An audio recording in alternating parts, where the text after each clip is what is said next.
नैबे समाव जों बेखौनो फोरमायगोन जोंनि बाक्सा जिल्ला तामुलपुर जिल्ला मुंख्लं नखरारि आफादा गोबाव सम नैबे बाला अनसुंथाइ मोनगोननि आसायाव गोबाङानो नाजाबोबाय नाजासेयावबो नैबे बाला अनसुंथाइ जों दासिमबो मोनफुंनो हायाखै। नैबे 1987 निफ्राय 2020 मायथाइसिम जि बर'लेण्ड आन्दालन सोमावसारनायाव जायफ्रा मुंख्लं जालांबाय बिथांमोननि बिमा सोरबा बिफा सोरबा बिदा बै बाला अनसुंथाइखौ नेयै नेयै दिनै जिउ बावलांफिननो गोनां जाबाय। बेखायनो जों खावलायगोन दा नैबे सोलिबाय थानाय जोंनि सरकारा जाहाथे बड'लेण्ड आन्दालन सोमावसारनायाव जायफोरा जिउ बावलांबाय बिथांमोननि बाला अनसुंथाइखौ थाबैनो होनांगौ होननानै जों खावलायगोन। आरो जों बेखौनो फोरमायगोन मानोना गोबां समनि गेजेराव बिथांमोना नोंथांमोननि खामानिखौ मावगासिनो दं होननानै बुंदों, नाथाय नै दाख्लैबावैसो जि बिटिआर एकर्ड दे जि फालिनाय बे फालिनायाव जायफोरनो बाला अनसुंथाइ होबाय नाथाय बेवहाय जों गोबांखौनो डाबल होनायखौ जोङो नुनो मोनदों। बेखायनो जायफोरा दासिम सोलिबाय थानाय गभर्नमेन्ट बा सरकार बिथांमोना बेखौ सालिजारि नायफिननो थाखाय जों खावलायदों।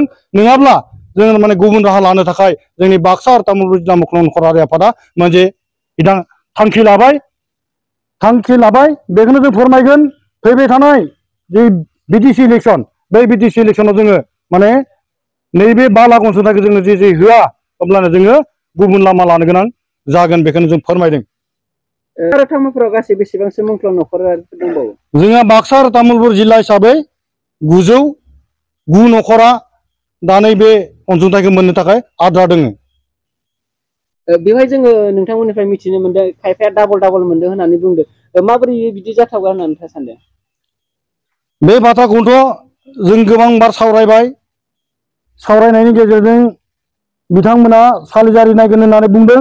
थेवब्लाबो नैबे समाव जों जि मिथिनाय बायदिब्ला माने नै दाख्लैबावैसो जि बिटिआर एकर्ड दे माने गोरोबथा सान बै दिनखालि होनाय लिस्टखौ बिथांमोना मिडियानि गेजेराव फोसावाखै।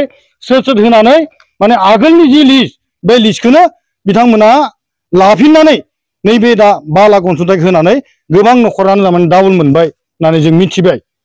बेयाव जोङो तथ्य दङ, थेवब्लाबो जोङो मुंफोरखौ मख'ला।